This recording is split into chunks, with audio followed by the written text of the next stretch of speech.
From my own understanding, most of the young people here are from this country. Most people here, I believe, are at the average of their mid-20s to early 30s. Well, it is a fact of history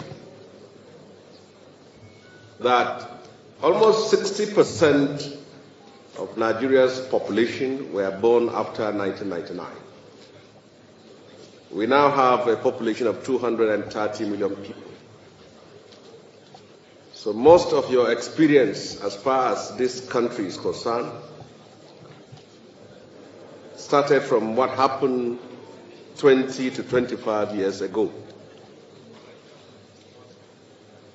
Well, it is also statistically proven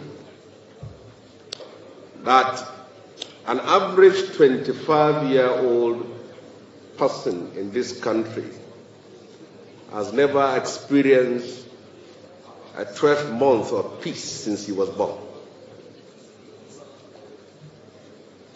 The beginning of this century started with Sharia violence in the northern part of Nigeria, then ethno-religious violence, the Bakassi boys in southeastern part of Nigeria, and violence attributed to the OPC in the southwestern part of Nigeria, militancy, Niger Delta militancy in the south part of Nigeria, and then we moved from that to the era of Yobe Taliban, and then to Boko Haram. And from there, Boko Haram kept bombing cities, including Abuja. Then Boko Haram gave birth to ISIS and SARU and other affiliate terror groups. And then now we have banditry.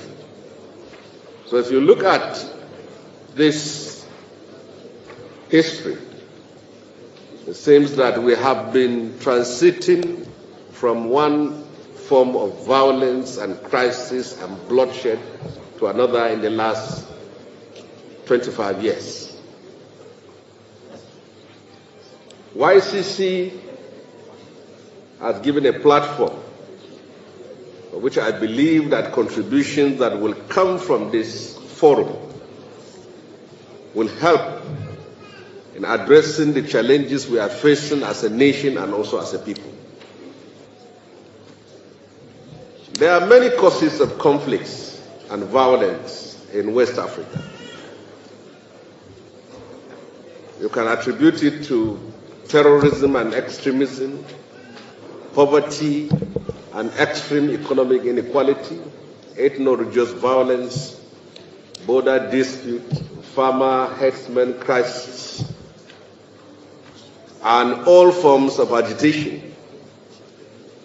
And unfortunately, the proliferation of arms in West Africa. It is a fact that this was not what Nigeria used to be in the 90s and in the 80s and backwards towards the 60s. Nigeria is 65 years old. And in 1999, there was so much hope, belief and faith that democracy will usher in an era of peace, stability, unity, and collective progress for our people. Yeah, there have been achievements in a number of areas. But what remains a problem to us is how can we silence the gun so that we can have peace and stability in our country? Young people of today, you have your positives and you have your negatives. The positive aspect of your generation is that you are full of energy and creativity. Nowadays, we listen to foreign music, but in your generation, you have been able to develop and export our culture and our music to the stage of the world, to the point that it gives us pride when we see the likes of Thames, Davido, and Burna Boy winning Grammys, when it wasn't possible for our generation to do that. It gives us joy to see how you are able to compete with young people outside of this country. I was highly impressed. If you see the training facilities of teams from Morocco, from Algeria, from Tunisia, the training facilities for their sportsmen and women, you will wonder how the Falcons were able to beat them.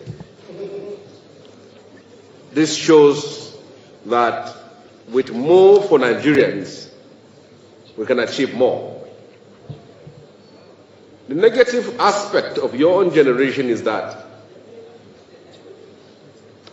what you need to know, the leaders of Nigeria's First Republic became leaders in their 20s and 30s. The leaders of Nigeria's Second Republic became leaders in their 20s and 30s. The leaders of Nigeria's aborted Third Republic and this Republic became leaders in their 20s, 30s, and early 40s. Most of the people you see today, whether they are presidents, they are governors, they are ministers, they are senators, in 1999 they were all looking like you and they were of your age mates. But they had vision and they were determined to take over power, whether for themselves or for what they claim to be. And as such, they entered the ring of politics with all its troubles and storms, and they took over power. Today, many of you who were their age mates in 1999 are content creators and social media influencers. That cannot change a nation. That cannot shape the nation in line and in your own dream. It's not possible. You have to be involved. In the 90s,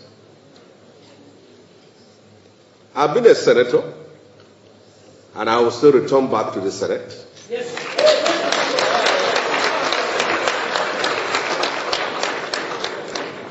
As of 1999, we couldn't contest the Senate because our age is not up to the age of people who can contest elections. But we are determined. We contested and lost, and remained resilient until we took over the seat. So, for those of you who want the nation of your dream, you have to get involved. There's no way you can change this country if you don't participate in politics. In the 90s, when Nigeria was under military rule, some of us organized ourselves and started a civil rights organizations that resisted and demanded for the return of democracy in Nigeria. Some of us were forced to exile, some lost their lives, and people like me spent many years in prison. When we came out of prison in 1998 and Nigeria was transiting to civil rule, we said, what do? We are just out of prison. After spending, because for me, I didn't spend much here, I spent only 4 years in prison. So when I came out, we said, what should we do?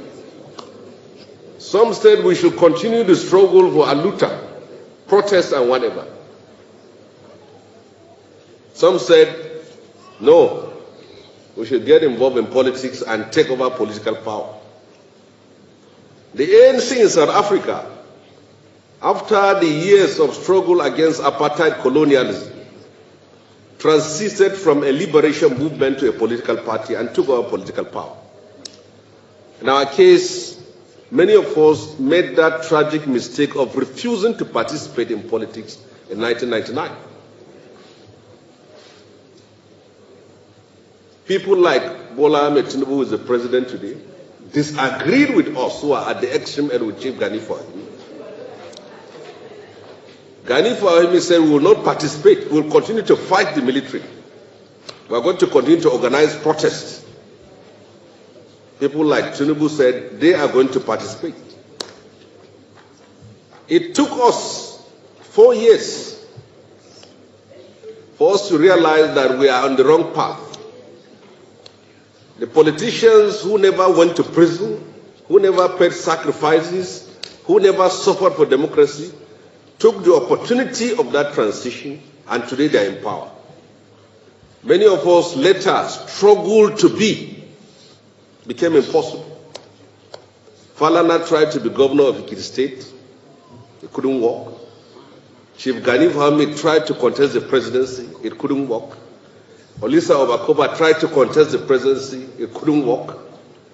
Many of us failed because the political space was taken over with people who have money. So for people like us, we were stubborn and said we must contest. I contested the first time I lost, the second time I lost, the third time I won. And I'm going to win again in 2020.